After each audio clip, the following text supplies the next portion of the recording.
Olá, olá, boa tarde, gente. Perdão pelo atraso. Começamos hoje mais um programa Sexo, Amor e Família.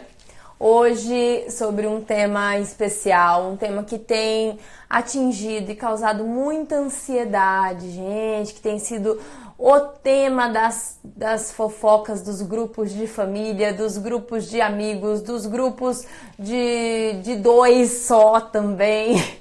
Toda conversa, não tem como, tem surgido o tema relacionado à pandemia.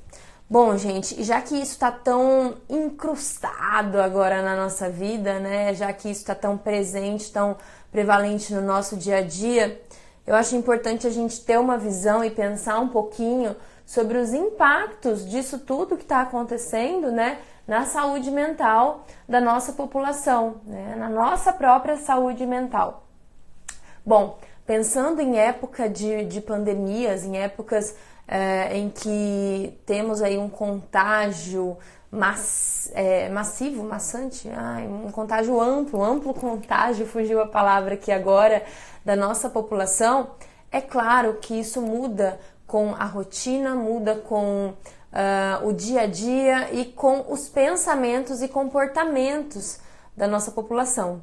E o nosso próprio comportamento, entende? E a gente precisa ficar atento para que isso, né, esse caos que se alastra aí lá fora, não comece a fazer parte e não faça na nossa mente um caos, certo? Ai, Maísa, realmente tá um caos, eu vou no mercado e tem filas gigantescas e eu noto que as pessoas estão enchendo seus próprios carrinhos. Opa, vamos ficar atento a esse tipo de atitude, né? Porque quando esse tipo de eventos mais globais ocorrem, tem estudos científicos feitos em catástrofes, dois tipos de comportamentos podem aparecer. Então, eu posso ter aquela pessoa que vai ser altruísta, né, que vai tentar ajudar o seu próximo, que vai tentar ajudar o coleguinha ali e falar, não, quer saber? Toma aqui esse meio pacote de arroz aqui, fulaninho, porque você vai precisar mais do que eu. E temos aquelas outras pessoas que vão desenvolver comportamentos egoístas. Ou seja, eu estou pensando aqui no meu próprio umbigo, eu estou preocupada se vai faltar comida lá em casa, não estou nem aí com a casa do vizinho, não estou nem aí com a casa da vovó, eu quero saber de estocar comida em casa, né? Então, deixa eu estocar comida em casa, deixa eu estocar álcool gel em casa, deixa eu estocar produtos de limpeza em casa, vou estocar máscara também em casa. Por quê? Porque eu estou preocupada com o meu próprio umbigo, ou com o umbigo ali só dos meus familiares.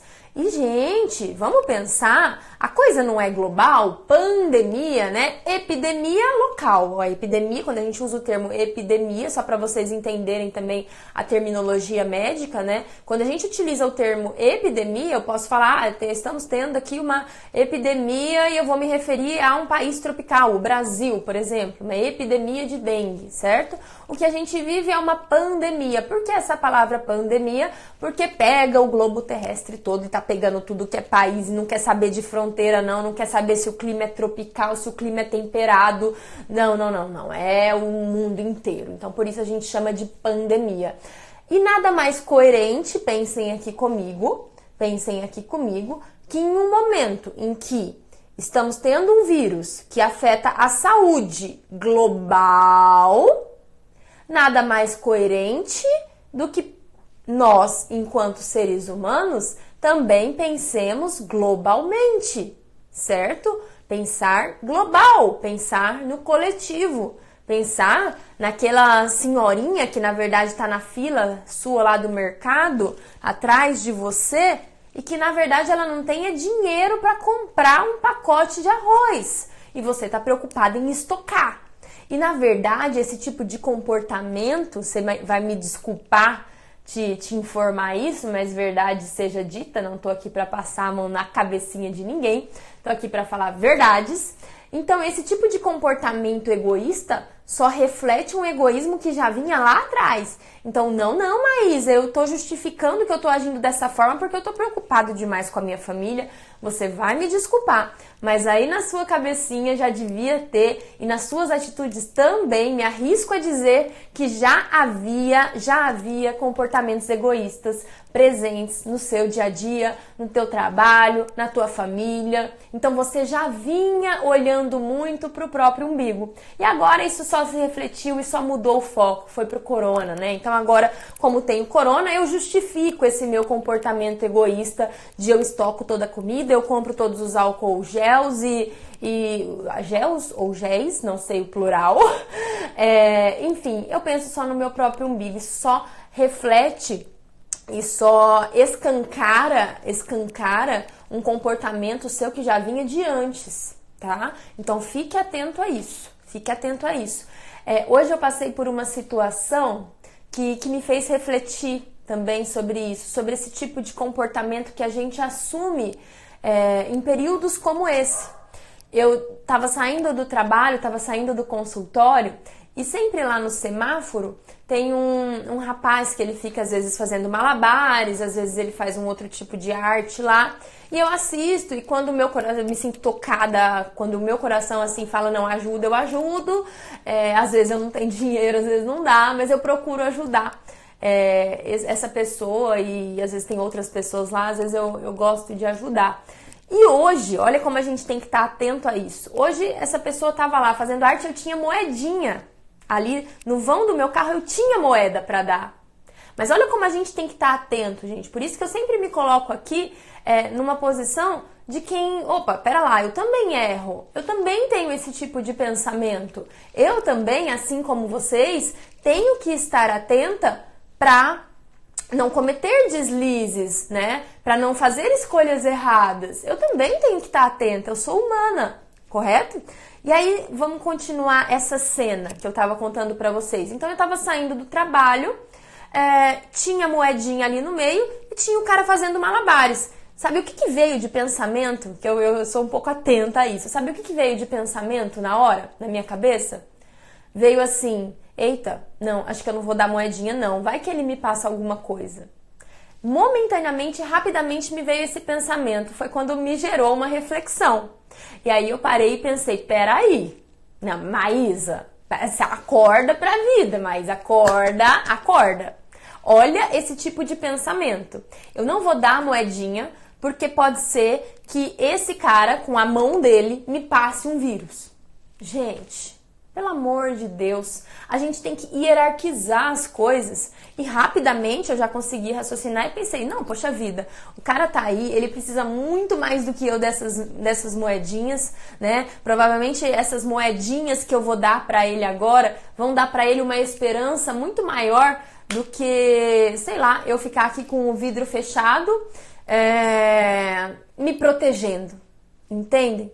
Então, em tempos assim, é que a gente tem que parar para olhar para nós mesmos, sabe? Para esses pensamentozinhos como esse que eu tive, de não, eu não vou dar essa moedinha não, porque vai que a mão dele tá com vírus, vai que me passa, né? Esse tipo de pensamentozinho que a gente tem que estar atento, não só agora nesse período, porque esses pensamentos esse tipo de pensamento aparece na minha cabeça, aparece na sua cabeça. Esse tipo de pensamento é natural que apareça, né, na condição humana. A gente, às vezes, quando vê, tá olhando pro próprio umbigo. É por isso que a gente tem que estar atento a esse tipo de pensamento, porque esse tipo de pensamento pode virar uma atitude. E o que pesa na nossa vida é isso. São as atitudes, são as palavras ditas, são os sorrisos que a gente dá ou não dá, são as caras feias que a gente faz ou não faz.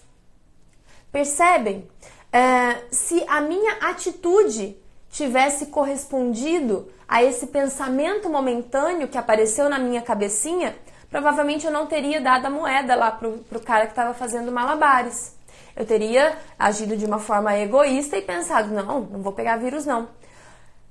Cuidado para que as suas atitudes também não sejam cuidado para que suas atitudes não sejam meros obedecimentos de pensamentos mesquinhos. Fique atento a isso. Em períodos assim, a gente precisa olhar para nós mesmos, são ótimos períodos para isso. O período de crise é maravilhoso para isso, né? E olha só que interessante, né? Desculpa aí quem não acredita em nada disso e me acompanha aqui. Vocês têm todo o meu respeito e são muito bem-vindos, mas eu preciso fazer esse comentário. Olha que interessante esse período de pandemia acontecendo justamente na quaresma, meu povo. Tempo de reflexão, tempo de repensar nas suas atitudes, né? Quantas pessoas vinham ali só no automático, trabalhando que nem malucos para ganhar dinheiro, para construir patrimônio, para ter independência financeira, para comprar um carro melhor, para pagar o melhor colégio para o teu filho, tava ali se matando para pagar uma escola boa, né, em que ele pudesse aprender e sair da faculdade, ganhar um diploma. E agora, esse dinheiro todo que você estava lutando para conseguir, esse dinheiro todo que você estava lutando para ganhar, para pagar uma boa escola para o teu filho, né? Opa, de repente não dá mais nem para ganhar dinheiro direito. De repente não dá nem mais para levar o filho para a escola porque não está tendo mais aula. Então, esses momentos são importantes para refletir. Até que ponto eu estava dando importância demais para isso tudo, né? E às vezes deixando de lado essa presença, né? Que é tão importante. Então, hoje em dia, pessoas entrando aí na quarentena e ficando mais em casa, convivendo mais com seus filhos, às vezes, e percebendo a importância disso. E às vezes até se vendo perdidos diante disso. Então tem muita gente que está parando de trabalhar e que tá ali naquela dinâmica de filho e casa e que tá, meu Deus, o que eu faço aqui? Eu tô tendo que fazer os afazeres domésticos, eu tô tendo que cuidar do meu filho, eu tô tendo que fazer home office, eu não tô dando conta, eu tô surtando, Maísa, o que eu faço? Então, é pra se repensar. Pega essa criança aí que você educa, ensina ela a lavar uma louça, ensina ela a fazer uma atividade útil em casa, ensina essa criança a te ajudar também. Não tô falando de trabalho infantil não, tá? Tô falando de utilizar esse tempo útil, utilizar esse tempo em que talvez muitas pessoas fiquem aí sem coisas pra fazer. Eu fico imaginando se eu estivesse, né, de quarentena, só pra ficar bem claro, eu preciso trabalhar normalmente, né? O serviço que eu presto exige isso, eu preciso atender meus pacientes, né? São doenças que são tempo dependentes, então eu não posso adiar um tratamento, eu não posso adiar uma evolução de um paciente, porque isso pode ter repercussões sérias na vida desse paciente. Então eu trabalho muito e tenho trabalhado muito mesmo neste período, mas eu fico imaginando que se eu tivesse em casa, meu Deus, eu ia ter tanta coisa pra fazer, e eu faria tão numa boa, sabe? Tão numa boa, sei lá, eu ia cuidar das minhas suculentas, eu ia cuidar melhor da casa, eu ia organizar o guarda-roupa que não tá tão legal, ia produzir mais conteúdo aqui pra vocês, provavelmente. Então, essa readaptação, né, essa fase de transformação que a gente precisa viver pra sobreviver e sairmos aí ilesos disso tudo, isso é importante para o processo de evolução psíquica. É importantíssimo. Isso nos ajuda a olhar novamente para a nossa realidade, só que sob um novo olhar, certo? Um olhar... Só um minutinho. Pronto. Um olhar diferente, né? Então, antes, o que eu posso tirar mais? Eu sei que tá um caos ao redor, mas eu preciso tirar alguma coisa de positiva nesse caos. E eu acho que é justamente para isso que as crises servem. As crises é como se fossem verdadeiros vales, certo? Então, você vai lá para baixo e agora você vai começar a subir uma montanha, né, para novamente voltar ali para um período de estabilidade, né, ali do topo da montanha, onde o ventinho bate na cara e você fala, ai, que delícia estar aqui no topo da montanha. Então vamos pensar aqui no vale, né, estamos vivendo um vale, um momento de caos ao nosso redor. Eu posso escolher se eu vou tentar subir essa montanha novamente, olhando só aqui para frente, né? Só aqui pra, meu Deus, como tá difícil essa montanha. Nossa, mas tá difícil demais, tá alto demais. Ou, né, essa é uma visão que você pode ter, não sei se vai te acrescentar muito. Tenho plena convicção de que pode aumentar grandemente seus níveis de ansiedade. Uma outra visão é continuar olhando para o vale. Então imagina, você tá subindo a montanha e tá olhando para baixo. Meu Deus, como eu perdi tudo. Meu Deus, como eu perdi dinheiro. Meu Deus, meu filho deixou de preencher 2 apostilas. E agora? E agora o que será do futuro do meu filho sem ter preenchido essas 2 apostilas, meu pai? E aí você pode continuar olhando para o vale, né? Então é um outro tipo de visão. Ou você pode olhar para o alto da montanha. Você pode fixar o teu olhar no topo e falar, opa, vou me reinventar, acho que eu vou trocar o caminho pra cá, eu tava seguindo esse caminho, ó, pensando bem, acho que esse caminho que eu tava fazendo nem tava tão legal, hein? Acho que eu tava meio egoísta, acho que eu tava priorizando demais o dinheiro, acho que eu tava priorizando demais, sei lá, o meu trabalho, né? Olha só, esse vale serviu até pra eu repensar o meu caminho. Serviu até para eu repensar e perceber que nesse caminho aqui que eu estava tentando seguir, isso aqui, acho que não me convém tanto assim.